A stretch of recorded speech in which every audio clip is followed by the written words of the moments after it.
Thank you for auditing the always positive new music review show hosted by a French professor who talks a lot on this channel about becoming old or about being older. And I guess that's fitting. I am going to be talking about Young Thug and his album Punk. But what I want to talk about getting older is just there's certain things that happen where you realize it's not so much that you're getting older, but the people who are your age are getting older. Let me give you an example. So I am in my 40s, which of course means I'm on Facebook. I'm on Facebook quite a bit. And every once in a while, I'll see a meme posted by somebody who's my age, a friend of mine. And sometimes when I see them, I just go, oh my God, am I that old? Because there's like some part of me that sort of agrees with it or sort of gets it. And then I realize that the difference between this and a boomer meme is just a couple decades. So this is like the most okay boomer, okay exer meme I've seen in a long time, okay? So you see it says right there, 2021, me still listening to 80s and 90s hip hop. And you can see that it's made by when rap was good. Now you also notice I did leave a comment down there in which I said, happy to say that rap has never been better than it is right now. And that's what I believe. Thanks to this channel, I have had so much exposure to where hip hop is right now that even though I'm from the old school and I'm an old fool and I love, Boogie Down Productions and Marley Marl, Schoolie D and all that real hardcore stuff in the 80s and 90s, I can recognize that where hip hop is now is more dynamic, is more interesting, is a better, more thriving, more successful art form than it has ever been. But when I see this meme, part of me, a little old part of me, a little old man part of me goes, that's right, we're talking Jay-Z and Biggie and Tupac, and that's when it was good, and now it's just not good. And the part of me that makes me agree with that meme is the part of me that's had trouble with artists like Young Thug. Even the name Young Thug is like one of these names that if you aren't paying a lot of attention, everybody kind of starts to merge together to baby this and young that and lil this and lil that. And I sound like a fossil because that's how you start thinking when you get older, okay? You have a hard time differentiating between the baby, lil baby, young thug, young this, and all that, right? But beyond that, it's just the style of music, particularly that comes from the South, the style of rapping that is very sing-songy and that has a lot of auto-tuning, that can be emotional. Anything that isn't hard with a capital H, that isn't grimy, isn't WuTang, right? It's hard to come around with. Now this is an always positive record review show, right? I am not going to crap on the album by Young Thug. To the contrary, I'm going to be explaining to you why it's good. But I think it's important to emphasize that it is very tricky for somebody who grew up the way I grew up, exposed to the kind of rap that I was exposed to love and accept something like Punk by Young Thug. Sorry, this is making a weird glare. First of all, I saw somewhere online the publicity stunt that Young Thug had where he just destroyed a car. Okay, this of course, being the exer that I am, reminded me of Street Fighter 2. There's a part where you just destroy a car and then a guy walks up and goes, oh my car. He doesn't even say, oh my car.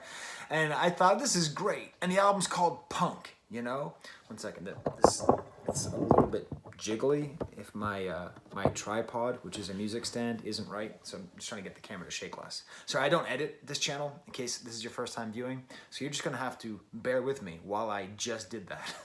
That just happened. So it's called Punk and he's destroying the car. And so in my mind, I'm like, this is gonna be so hardcore. One thing I've gotten used to is artists like Playboi Carti, who like just go super hard and weird, and yeah, there's like lots of like blah, blah, blah, and all that stuff, but like I can get to it, because I'm like down with it, like I'm starting to understand it, or artists like Baby Keem, where it's like he does a little bit of that, then he does a little bit of hardcore rapping, and he mixes it all together, and like the present for me, the dude in his 40s with old friends on Facebook, is that I can listen to this new music and hear the good in it. But that's not what this album is. This album is not punk. This album couldn't have challenged me more if it jumped out of my phone and punched me in the face. You're gonna call yourself punk? Punk This album is called Punk, when there's like 3 beats on the entire album that make me want to do more than just go, I feel like the whole album, I could just do this with my acoustic guitar and a lighter. Like 3 beats on the whole album that make me want to thrash at all.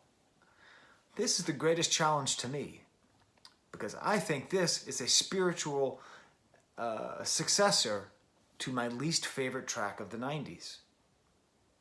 And you might think I'm going to be talking about my least favorite rap track from the 90s, a posthumous rap track. And you might think I'm going to say I'll Be Missing You by Puff Daddy, but I'm not. I'm saying Changes by Tupac, okay? I love Tupac, but the song Changes, I remember when it came out, with its Bruce Hornsby and The Range sample, doodaloo, doodaloo, doodaloo, that's just the way it is. I remember hearing it, thinking, this is not hip-hop. This is soft rock. Bruce Hornsby and The Range had a soft rock hit, and you're sampling it, and you're making soft rock. And there's one thing that can't go together. Soft rock and hip-hop. You can be hard rock, you can be heavy metal, you can be punk, you can do all that. But soft rock? Young Thug, in this album, Punk, I think should have been called soft rock. Before you turn this off, saying, Sky, you have betrayed the mission of your channel. This is negative. You are looking down on this. I am not. This is a good album. It is not to my particular taste, for the most part, but it is a well done, well executed rap album in this vein. But when I think about trying to explain to my friends who posted that meme, this is not what I'm going to show them, you know. I'm going to play them that Arm & Hammer, you know, some Alchemist stuff, you know, some Griselda, you know, maybe even Baby Keem, you know. But this is like the last thing I would show, because I think this is maybe the best example of how hip-hop has changed and how far away it is from the sort of one consistent, hard-edged, grimy, gritty note that hip-hop once was perceived to be. Well, of course, it never was that, right? The first hit was Rapper's Delight, right? That you know, anyways. So what is it that makes this good? Why am I not just going to tell you that it's bad, even though I'm claiming that it is soft rock rap? Well, it's that Young Thug himself is really good. Now, this is my first time listening to Young Thug. Obviously, I've heard him 1,000 times on this channel, because he seriously, the guy is the Michael Caine of featuring. He will be in anything. Cut him a check, he's there. He's on my least favorite song on Donda, Remote Control, but I like him on Remote Control. And what he does on Remote Control is what he does throughout most of this album, which is, yeah, he's a sing-songy guy, but he has a lot of different tones, a lot of different flows, a lot of different modes, got a lot of dynamic within this style. Even if this style initially repulses me, when you take the time to pay attention to what he's doing, you realize he's very good at it, at this kind of sing-songy rhyming, and his ability to mold the way he's rapping and change the way he's rapping. There's multiple different flows on this album, and they're all interesting. The subjects on this album are, that's maybe the biggest disappointment, is that it starts off and you think this is going to be super confessional, a really confessional, hard-hitting album. And at times it is, but for the most part, he raps about cars. Not even so much clothes, not even so much watches and diamonds. He doesn't rap about crime. He talks about shooting people. He maybe says the word trap a couple times. But it's an odd album, because after listening to it, I'm like, what did he even say? Like, as far as I can tell, he's mostly talking about his LaFerrari, and he's mostly talking about his Jaguars. And it's not terrible. But I would have liked more of these social issues, right? Sex. He also sings a fair amount about sex. But really, let's get to the issue, right? Let's talk about the album. Let's get into it. I'm going to give you an example, my homework of the album. If you haven't heard this album, if you're one of my friends who's on Facebook and you saw me post that, and you're like, okay, Sky, make a defense of modern hip hop. Okay, check out the song "Droppin' Jewels." I'll put a link to it up there. It's kind of in the middle of the album. The album's long, super long, 20 tracks. Maybe cut it down. But I think this is the best of his style. The best of the production, soft rock, piano, a little bit jazzy, a little bit more tasteful, I think, than the rest of the production on this album. a little bit more sparse, a little bit like kind of horns in the background, and then just a lot of these interesting lyrics, you know, like so much talking about cars, but at the same time also being kind of funny. Told my son he ain't a cheerleader, but he might gotta catch a body. So, you know, cheerleaders throw themselves up and then catch them. You know, you throw someone up and you catch them, and then, you know, catch a body also means to like murder somebody. So kind of weird. There's a lot of parenthood, a lot of him talking about his kids on this album. I'll get into more of that later. But here, I'll give you an example of like his charming flow and talking so much about cars. Matt Black, this is right after talking about getting a Jaguar, by the way. Matt Black, old Trans Am, thank you, ma'am. We gonna make us a porn star video, new cam. I came up just watching my pop gamble my food stamps. I cause cramps. I don't go back and forth with tramps. Baby, we stamped. Just for that, I'ma call you ma'am. Got the T-Rex. Gave my daddy the cam. I don't know what it all means. I like the way it all flows together. I like the kind of playing around with ma'am and cam, and then the little tiny, just a little bit of like, my father gambled away food stamps. Yikes, okay? There's not enough, but there's almost enough of those personal details to bring this project, I'd say, to another level.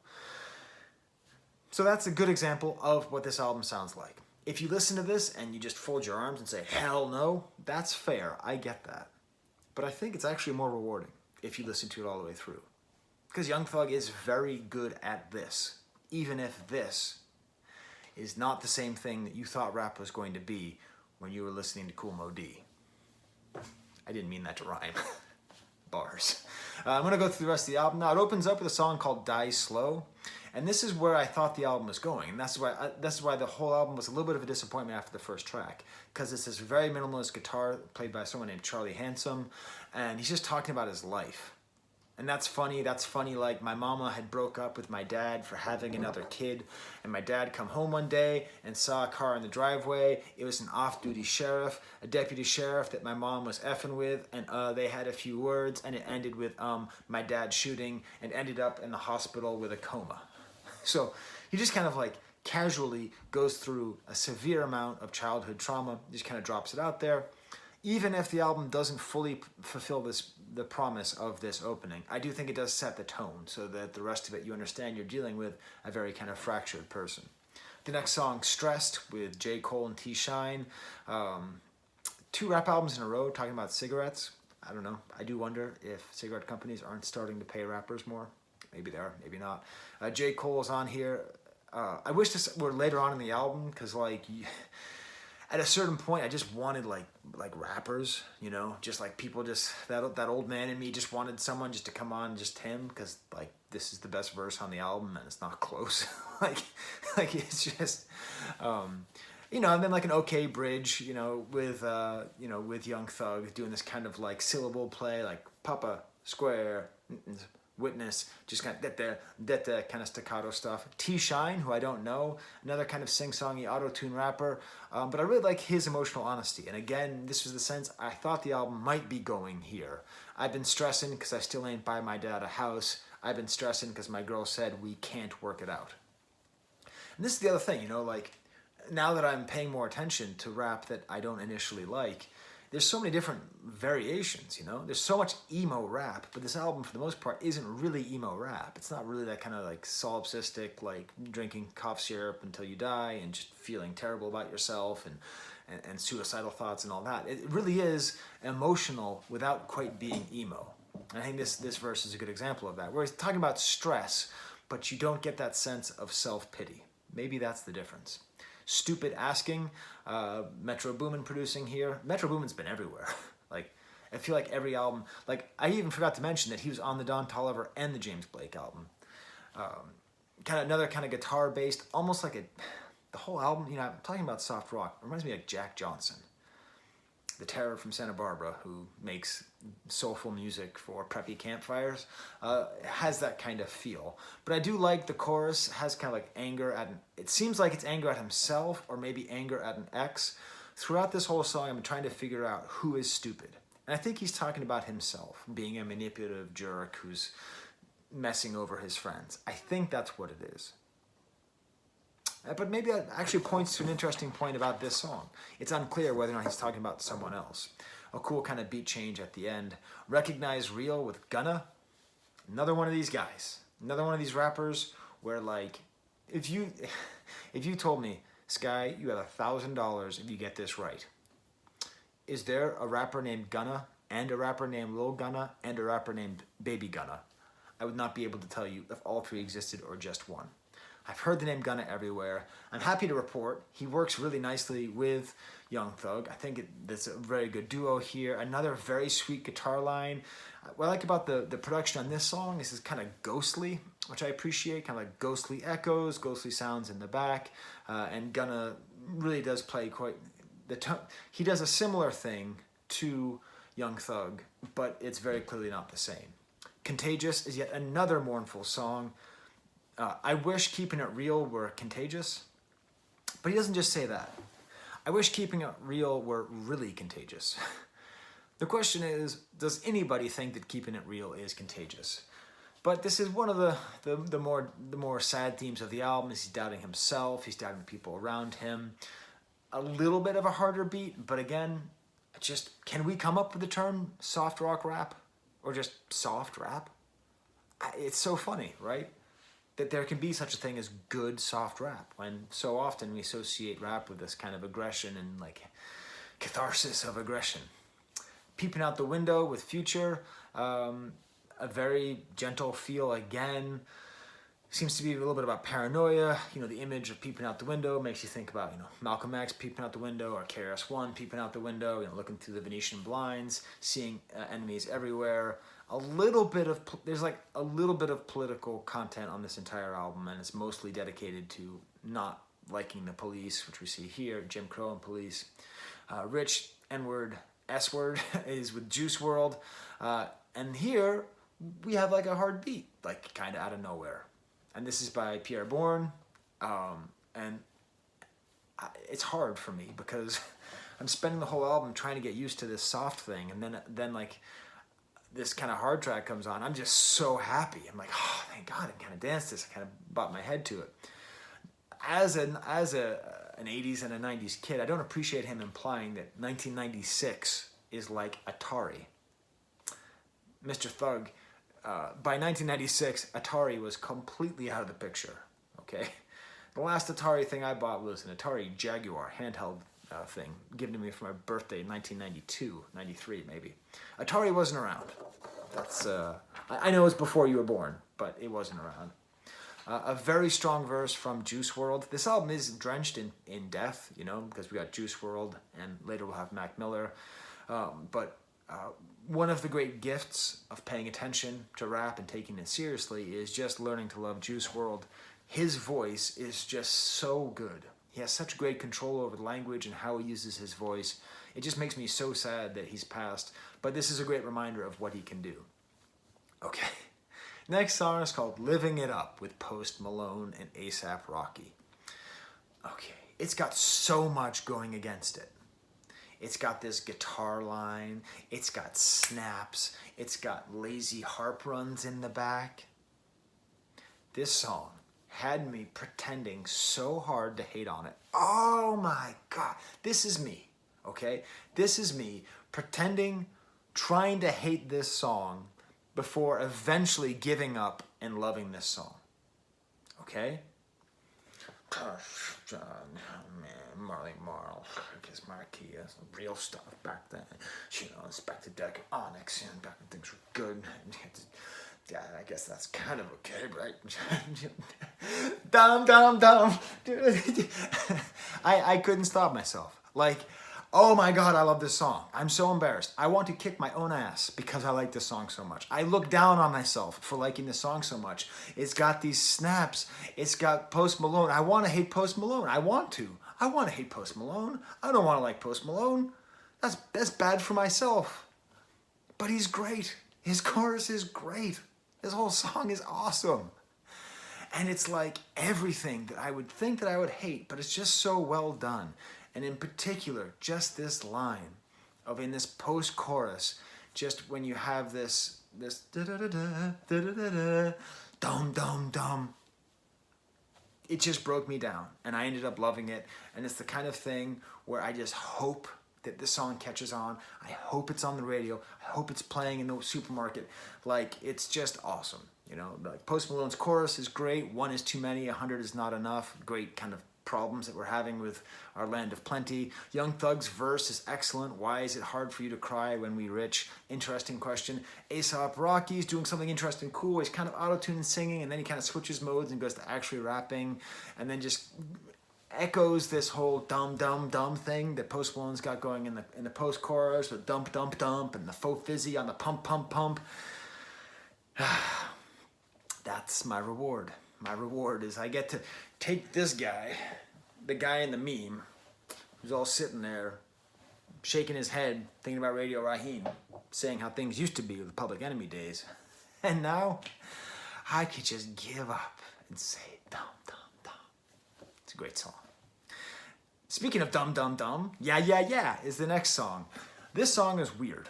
I believe this song is completely fueled by cocaine. I don't have any evidence for this. The song feels like a weird kind of like chew on your cheek, can't feel my face, coked up feeling. Just there's like a weird tinge to this song. Makes me a little bit uncomfortable. There's a weird thing where he talks about losing his virginity to a man. And that's what he says. Now, he says Amanda, but it's a bit weird because the first time you hear it is, I lost my virginity to Amanda. And, you know, that's cool. It's just kind of a funny, like a funny, weird choice, because then later he talks about these women who will be effing his grandson. So it's just, as far as like sexual stuff in a song, right? It's just very interesting. Like talking about losing his virginity is weird in the first place. The choice of name, I think, is interesting. And like, what does it mean that they will be effing my grandson? Like, how is that a flex? I don't know. Cool kind of odd singing part at the end. Next song, Insure My Wrist by Gunna. Piano and like a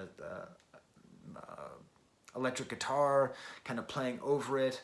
More of these kind of same themes, a cool kind of female voice in the back. Did I mention this album's a little too long?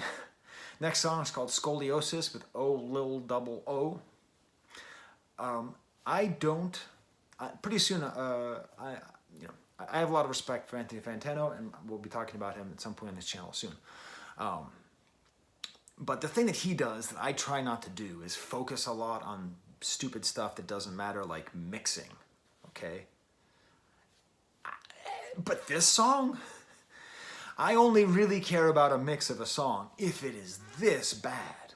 Like these horns, this song is supposed to be kind of a banger, take us out of the soft rock mode, but the horns, like, the vocals sound like a scratch track, like you can hear like little mistakes at the end of phrasings.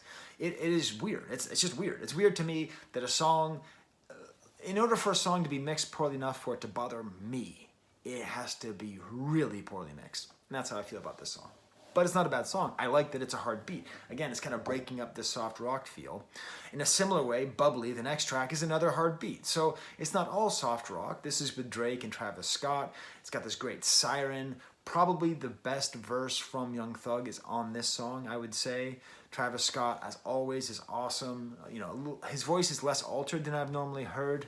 And the thing is this about Drake. You know, I talk a lot about Drake. I tease Drake. I like Drake. Whatever. When you know he's on a track, you get hyped, okay? You just do. He's the king, right? He's the king of hip-hop right now. He's the king of pop music. He's the king of the world.